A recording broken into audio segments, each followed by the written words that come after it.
परंतु जब किसी उपसर्ग पर ये हो गया, आगे है ब्राह्मण ग्रंथों में प्रयुक्त वाव निपात के दोनों अक्षरों पर उदात्त होता है। मतलब निपात जो अक्षर होते हैं, अगर हम किसी भी प्रकार से ग्रंथों में निपात शब्दों का प्रयोग करते हैं, तो वो जैसे जैसे जिन जिन निपातों का प्रयोग करते हैं, उनके प्रत्येक अक्षरों पर हमें उदात्त मिलता है। देवता द्वंद्व समास तथा षष्ठी पूर्व पद वाले समास में कुछ उदाहरणों में दोनों पदों पर उदात्त रहता है। जैसे मित्र और वरुण है तो दोनों पे उदात्त मिलेगा, बृहस्पति पे उदात्त मिलेगा। तो इनका यही मतलब है, आपको ये याद रखना, थोड़ा थोड़ा न याद हो तो मतलब थोड़ा थोड़ा कर लेना, ऐसा है। इतना ज्यादा डीप में तो नहीं पूछते हैं कि समासों में उदात्त प्रत्यय कहाँ मिलता है या फिर तवई प्रत्यांत में समास कहाँ मिलता है, ऐसा इस प्रकार से तो अभी तक नहीं पूछा गया है। लेकिन इतना इतना कर लेना कि समासों में जो दोनों पद होते हैं, उन पे दोनों पदों में देवता द्वंद्व समास, मतलब देवता का जहाँ पर नाम लिया जाता है, ऐसे द्वंद्व समास षष्ठी पूर्व तत्पुरुष जो होता है, उनमें इस उदात्त स्वर का प्रयोग किया जाता है। पाणिनि ने षष्ठी पूर्व पद के समास को वनस्पति आदि शब्दों में भी अभिव्यक्त किया है। ऊपर क्या आया था, ऊपर ये बताया गया था कि जो देवतावाची द्वंद्व समास होते हैं उनमें उदात्त स्वर होता है, लेकिन पाणिनि ने ऐसा भी बोल दिया है कि वनस्पति आदि जो शब्द होते हैं उनमें भी उदात्त स्वर पाया जाता है। मतलब अगर वो समास के अंतर्गत हो तो वनस्पति ही यहाँ पर उदात्त हो जाता है। अब आधुनिक विद्वानों का मत है कि ऋग्वेद की भाषा में मुख्य स्वर उदात्त उसी अक्षर पर होता है जिस अक्षर पर इंडोरोपिया मूल भाषा में था। मतलब ये सारी भारोपीय भाषा, इंडो यूरेशिया भाषा, इस प्रकार से जब हम भाषा विज्ञान पढ़ेंगे, यहाँ कुछ भाषाएं बांटी गई हैं, तो ऐसा ऋग्वेद में मिलता है कि मुख्य उदात्त हमेशा वहां ही मिलेगा जिस भाषा के अक्षर इंडो यूरेशिया से लिए गए हों। इस मत के समर्थन में तुलनात्मक भाषा विज्ञान का प्रमाण प्रस्तुत किया गया है, जिसके अनुसार ऋग्वेद में और ग्रीक भाषा में प्रायः समान शब्दों के समान अक्षर पर उदात्त मिलता है। जैसे जानू ग्रीक, इन भाषाओं में ततः बोल देते हैं या ग्रीक बोल देते हैं, जानू बोल देते हैं, इन भाषाओं में उदात्त मिलता है। ऐसे सर्वानुदात्त रूप वाक्य या पाद के प्रारंभ में नहीं आते हैं। अगला है संबोधन शब्द जब पाद के आरंभ में न हो तो उसके सभी स्वर उदात्त अनुदात्त हो जाते हैं। मतलब अगर संबोधन शब्द पाद के शुरू में ही होगा तो उदात्त हो जाएगा। अगर संबोधन शब्द पाद के अंत में होगा या कहीं बीच में होगा तो सारे ही पद उसके अनुदात्त हो जाते हैं। आपको याद रखना है। जैसे ये है सजनासह इंद्र है, सजनासह तो यहाँ पे संबोधन किसको कर रहे हैं, मनुष्यों को कर रहे हैं, इसीलिए तो कह रहे हैं कि हे मनुष्यों वही इंद्र है। तो हे वह मनुष्य है, यहाँ पर बीच में आया है। संबोधन जो पद है वो जनासह पद बीच में लिया गया है, इसलिए जनासह के सारे पद अनुदात्त कहे जाएंगे। अगर यही पद ऐसे आ जाता जनासह स इंद्र है, तो यहाँ पे जनासह पद संबोधन में सबसे पहले आ जाता, तो यहाँ पे सारे पद उदात्त हो जाते। लेकिन ये मध्य में है, बीच में है या अंत में आ जाए तो मतलब कि अनुदात्त हो जाते हैं। मुख्य वाक्य की क्रिया जब वाक्य या पाद के आरंभ में न हो तो उसके सभी स्वर अनुदात्त कहे जाते हैं। ये कह रहे हैं मुख्य वाक्य की कोई भी क्रिया जब आरंभ में दी जाती है, जब कोई क्रिया क्रिया जैसे धातु सब पहले ही दे दी जाती है तो उसके सारे के सारे पद अनुदात्त होते हैं। जैसे वीर्याणि प्रवोचम, यहाँ पे वीर्याणि जो धातु का प्रयोग हुआ, क्रिया का प्रयोग हुआ, वो वाक्य के प्रारंभ में है, इसीलिए यहाँ पे ये अनुदात्त हो गया है। आगे बताया गया है नु सु तथा ही निपात के परे आने वाले निपात कम सर्वानुदात होता है। अगर नु सु और ही इन निपातों से परे कम नाम का जो निपात आ जाता है तो वो पूरा का पूरा शब्द सर्वानुदात ही होगा, मतलब अनुदात के अंतर्गत ही आएगा। और जब यथा अव्यय इव के अर्थ में पाद के अंत में आता है, मतलब यथा शब्द हो, इव शब्द हो, वो किसी भी पाद के अंत में आता है तो वो पूरा का पूरा अनुदात कहा जाएगा। जैसे तायो यथा, तो तायो यथा इस पूरे पूरे शब्द में लास्ट में यथा शब्द आया जैसे चारों के समान, तो यहाँ पे पूरा पद है वो अनुदात हो जाएगा। ऐसे ही अगर ये पढ़ लिया जाता तायो इव, तो यहाँ पे पूरा का पूरा जो शब्द वाक्य है वो पूरा का पूरा अनुदात कहा जाएगा। अब एक शब्द एक स्वर और पढ़ते हैं हम, प्रचय स्वर पढ़ते हैं। जैसे पाणिनि शिक्षा हम जब पढ़ेंगे तो वहां भी 4 स्वरों की चर्चा की गई। वैसे तो हम 3 ही स्वर मानते हैं वैदिक स्वरों में, हम उदात्त को मानते हैं, अनुदात्त को मानते हैं और स्वरित को मानते हैं। लेकिन एक अन्य स्वर भी होता है, प्रचय स्वर होता है। तो प्रचय प्रातिशाख्य के अनुसार संहिता पाठ में स्वरित से परे जो अनुदात आते हैं उनमें से परवर्ती उदात या स्वतंत्र स्वरित से ठीक पहले आने वाले अनुदात को छोड़ करके शेष अनुदातों को प्रचय कहा जाता है। ये पूरी लाइन याद मत करना, थोड़ी इतनी सी देख लेना कि मतलब स्वरित के परे जो अनुदात आते हैं और उनसे परे रहने वाला, पहले स्वरित होगा फिर अनुदात होगा और उनसे परे रहने वाला मतलब सारे अनुदातों से परे रहने वाला जो स्वर होता है ना वो प्रचय होता है। ये एक बार पूछा गया है, मतलब ऐसे घुमा फिरा के लाइन नहीं पूछी गई थी, सीधी सीधी पूछी गई थी कि अनुदातों से परे रहने वाला स्वर कौन सा होता है। तो अनुदात से परे रहने वाला यानी अनुदात के आगे जो शब्द बनते हैं वो प्रचय के बनते हैं, तो अनुदातों से परे रहने वाला जो शब्द होता है वो प्रचय स्वर का होता है।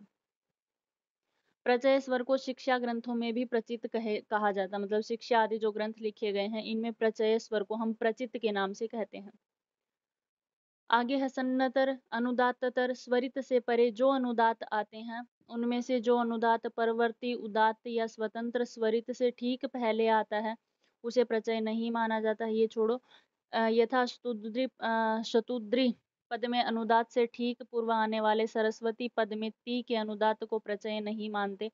पाणिनि इस प्रकार के अनुदात का सन्नतर आदेश मानते हैं और काशिका में सत्रतर व्याख्यान अनुदात तर किया गया। ये छोड़ो। आगे है अनुदात।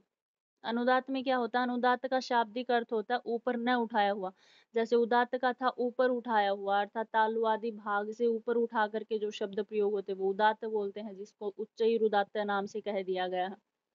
और जो तालु आदि भागों से नीचे के भाग से बोले जाते हैं, अर्थात पाणिनि के अनुसार अनुदात्त की परिभाषा है निच्चैर अनुदात्त है, अर्थात तालु आदि इत्यादि के निम्न भाग से निष्पन्न होने वाले जो शब्द होते हैं। अनेक आचार्यों के अनुसार तालु आदि उच्चारण स्थानों के अर्ध ऊर्ध्व भाग तथा अधोभाग से निष्पन्न होने वाले अच यानी जो स्वर होते हैं वो अनुदात्त कहलाते हैं। अब तैत्तिरीय प्रातिशाख्य में दिए गए व्याख्यान के अनुसार अक्षर में उच्चारण में गात्रों का ढीलापन होना, मार्द्व मतलब उनमें मधुरता आना, स्वरों में मधुरता आना, स्निग्धता आना, कंठ का विवर मतलब फैलाव होना, ये सारे के सारे मतलब आप एक बार न समझ में आए कोई आ भी जाए ऐसा उदाहरण तो ऐसा करके देखना कि जिससे मृदु स्वर निकल रहा हो या अपना जो कंठ होना वो पूरा खुल करके मतलब पूरा फैलाव हो रहा हो, उन शब्दों को हम अनुदात्त कहते हैं। मैकडोनल के अनुसार उदात्त ने ही गौण रूप से मध्यम स्वर अनुदात्त के रूप का धारण कर लिया है, मतलब गौण रूप से अनुदात्त के अंतर्गत उदात्त भी आ ही जाता है। सामान्यतया पदों के मुख्य स्वर अर्थात उदात्त या स्वतंत्र स्वरित वाले अक्षर को छोड़ करके शेष सब अक्षरों का स्वर अनुदात्त ही होता है। ये कह रहे कि मुख्य स्वर उदात्त को छोड़ करके और स्वतंत्र स्वरित आदि अक्षरों को छोड़ करके बाकी जितने भी शब्द बच जाते हैं या अक्षर बच जाते हैं उनके ऊपर हम अनुदात्त ही लगाते हैं। निम्नलिखित पदों में से सभी अक्षर अनुदात्त होते हैं। कुछ शब्दों पर उदात्त कभी नहीं होता है। वे अनुदात्त निपात इस प्रकार है, मतलब कोई कोई शब्द ऐसा होता है चाहे वो कहीं भी प्रयोग हो जाए लेकिन वो उदात्त में प्रयोग नहीं होते हैं। एकाध निपात ऐसा होता है, यथा हो गया, इव हो गया, ये सारे अनुदात्त के अंतर्गत चले जाते हैं, लेकिन बाकी लगभग सारे जो निपात होते हैं ना वो अनुदात्त में ही आते हैं। जैसे च निपात है, ज्यादातर प्रयोग हम च का करते हैं, वा का करते हैं, उ निपात है या इव निपात है, स्वित निपात है। ये सारे के सारे निपातों से बने हुए जो भी शब्द होंगे ना वो अनुदात्त ही होंगे। या फिर आगे कहा है त्व, सम सम और अपूर्ण सर्वनाम एन, इन शब्द रूपों से बना हुआ जो भी शब्द होगा वो भी अनुदात्त ही होगा। और आगे कहा अस्मद तथा युष्मद के निघात आदेश वाले सब रूप अनुदात ही होते हैं, मतलब या तो अस्मद और युष्मद में जब जो भी हम प्रयोग करते हैं 21 विभक्तियों का प्रयोग कर 7 विभक्तियों में 21 रूप बनाते हैं वो सारे के सारे अनुदात के अंतर्गत आ जाएंगे। या उनके अतिरिक्त हम किसी किसी जगह माँ में नौ न है या त्वा त्वे वाम वह इस प्रकार का हम अस्मद युष्मद में प्रयोग करते हैं रूप चलाते समय, तो ये माँ में नौ न है ये सारे के सारे जो पद होते हैं वो अनुदात के ही माने जाते हैं। आगे है इदम के अनुवादेश में अस के पश्चात तृतीयादि विभक्तियों के रूप अनुदात होते हैं। तो इद्म शब्द होता है, इद्म जो जिससे हम जो शब्द वो बनाते हैं अयम इमऊ इमे इस प्रकार से रूप चलाते हैं, तो वहां पर अनुवादेश जो होता है वहां पर तृतीय विभक्ति में जो भी कुछ बनता है मतलब अस्मात अस्य इस प्रकार से तृतीय विभक्ति के पश्चात जो सारे शब्द बनते हैं, जैसे अस्मात हम पंचमी में बनाते हैं, अस्य षष्ठी में बनाते हैं, तो ये सारे के सारे पद आप अनुदात के बनाओगे। ठीक है, ये था अनुदात। अनुदात तो लगभग याद हो जाएगा, इसमें नॉर्मल सी है कि या तो निपात जो अक्षर आएँगे निपात वालों में सब में अनुदात होता है, या आपने देखा होगा कि अस्मद, युष्मद के जो शब्द होते हैं, वो सारे अनुदात से बने होते हैं। और त्व, स्म आदि ये जो निपात होते हैं, एन आदि निपात होते हैं, ये भी मतलब जो सर्वनाम अक्षर होते हैं, वो अनुदात से बने होते हैं। या इदम शब्द जो होता है, जिसका हम अयम, इमौ, इमे या इयम, इमे, इमाहा, इदम, इमे, इमानी इस प्रकार से रूप चलाते हैं, उसमें अगर अनुवादेश होकर के तृतीय विभक्ति के पश्चात जो शब्द बनते हैं, वो भी अनुदात के बनते हैं। तो ये 3 सिचुएशन भी याद कर लेना। आगे है स्वरित स्वर। पाणिनीय तथा तैत्तिरीय प्रातिशाख्यों के अनुसार उदात्त और अनुदात्त का समाहार स्वरित कहलाता है। मतलब समाहार होना, दोनों को, उदात्त और अनुदात्त को दोनों को मिला करके बोलना। जैसे ऊर्ध्व भाग से बोलते हैं तो उदात्त होता है, और निचले हिस्से से कोई शब्द बोला जाता है, कंठ को फैला करके बोला जाता है, तो वो अनुदात्त होता है। लेकिन जब दोनों का मेल दिखाई दे, उदात्त और अनुदात्त दोनों मिल-जुल करके आते हैं, तो वो उन दोनों का जो समाहार होता है वो स्वरित कहलाता है। जैसे हम प्रयोग करते हैं समाहारः स्वरितः, साथ ही इसका आदि का आधा भाग उदात्त होता है और आदि का जो पीछे का जो भाग होता है वो अनुदात्त होता है, तो वो स्वरित कहलाता है। यथा वचः, जैसे हमने यथा शब्द पढ़ा था ऊपर कि किसी भी शब्द के बाद में यथा या इव आ जाता है तो वो उदात्त कहलाता है, तो यहाँ पर यथा है और आगे वच धातु आई हुई है, तो दोनों का वच धातु अनुदात्त है और यथा जो शब्द है वो उदात्त है, तो दोनों का जो मिला जुला रूप है, मतलब एक वाक्य में दोनों आए हुए हैं, तो वो स्वरित माने जाएंगे। ऋग्वेद प्रातिशाख्य तथा अथर्ववेद प्रातिशाख्य के अनुसार आक्षेप अर्थात वायु के कारण गात्रों का तीर्छापन होना से स्वरित का उच्चारण होता है। पाणिनि तथा प्रातिशाख्य के अनुसार उदात्त से परे आने वाले अनुदात्त का स्वरित बन जाता है।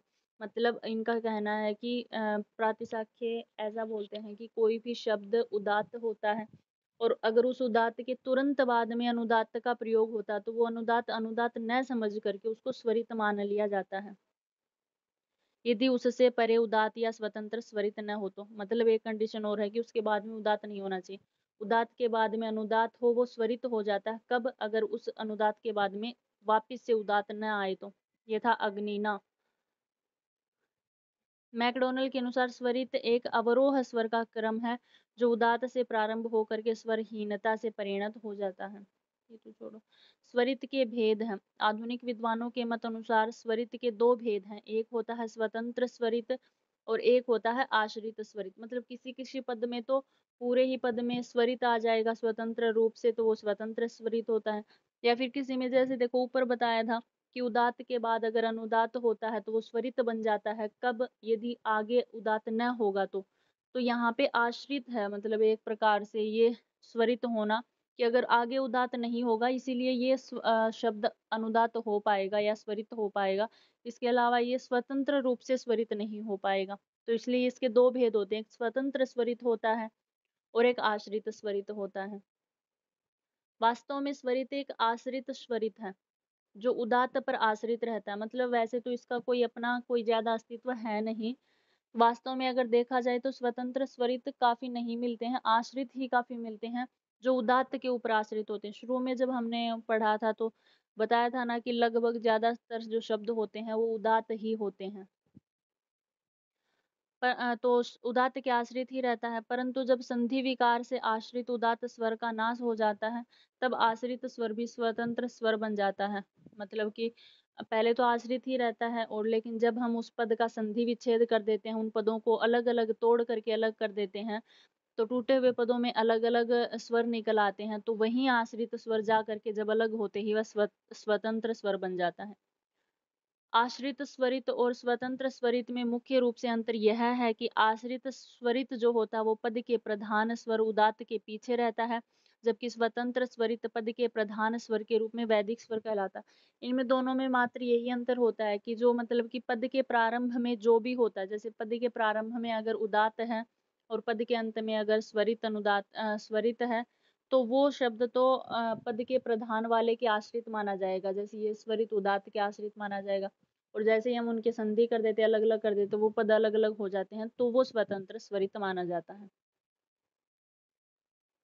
आश्रित स्वरित से परे उदात्त या स्वरित स्वर से स्वतंत्र स्वरित के आने पर वह अनुदात्त बन जाता है, परंतु स्वतंत्र स्वरित से परे उदात्त आने, ये छोड़ो।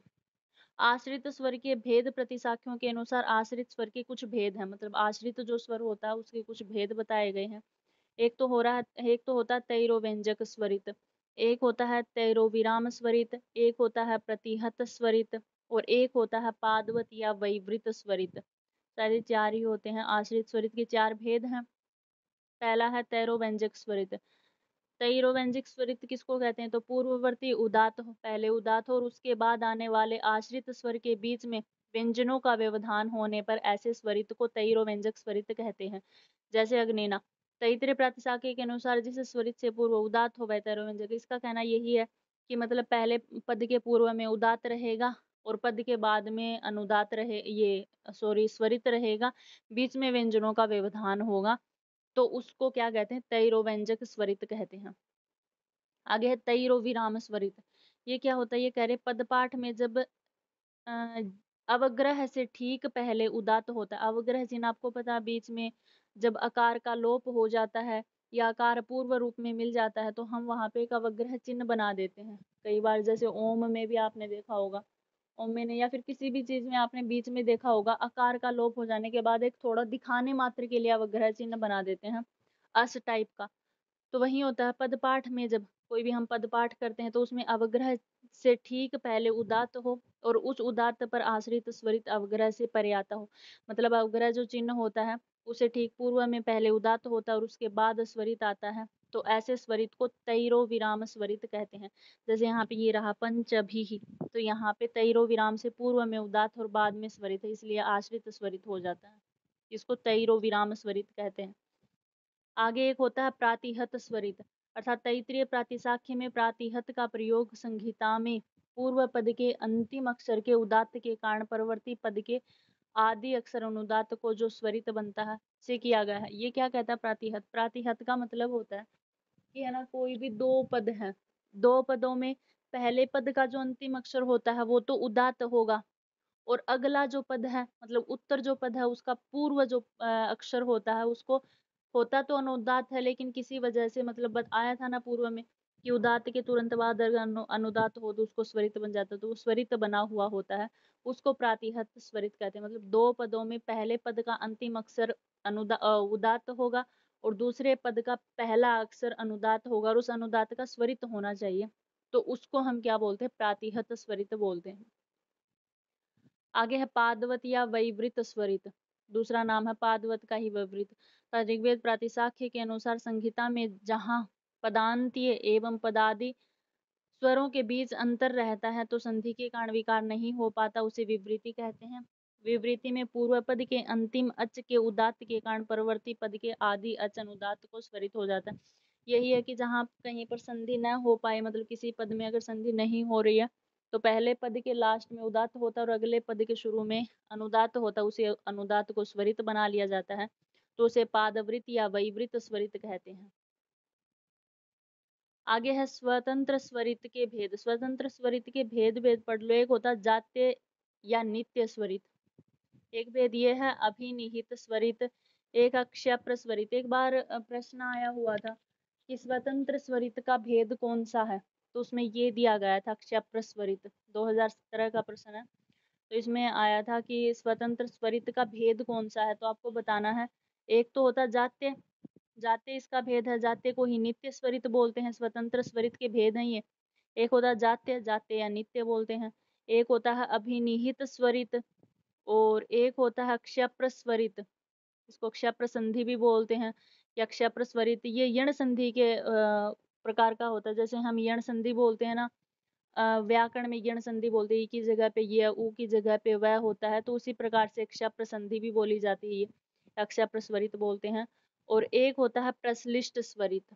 ये चार प्रकार के, चार ही प्रकार के आश्रित थे और चार ही प्रकार के ये हो गए। जात्य, जात्य को ही नित्य बोलते हैं, एक अभिनिहित और एक क्षप्र स्वरित और एक होता प्रश्लिष्ट स्वरित।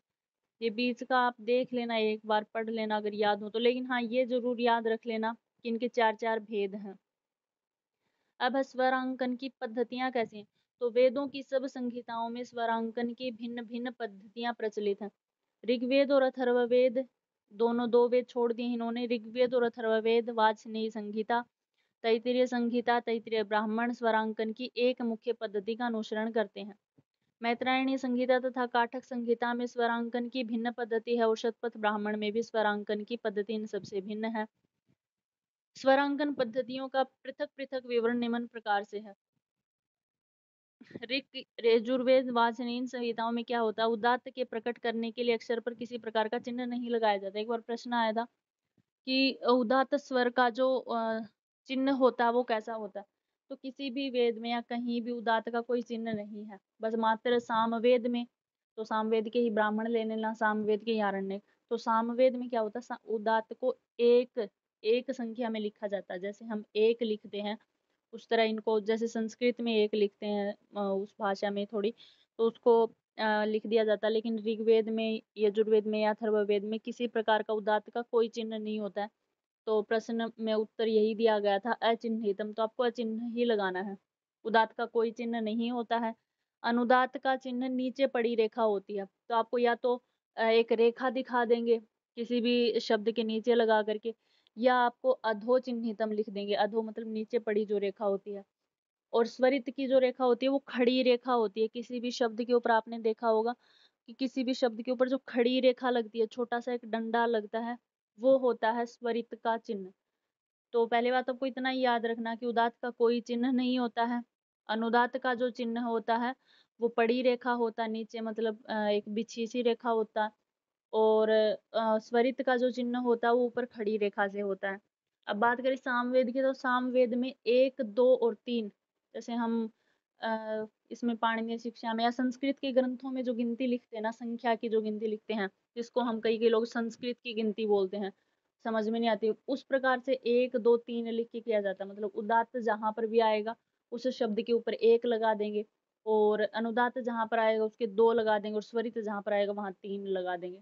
ठीक है, तो आपको यही याद रखना है। ये थे आपके स्वर वैदिक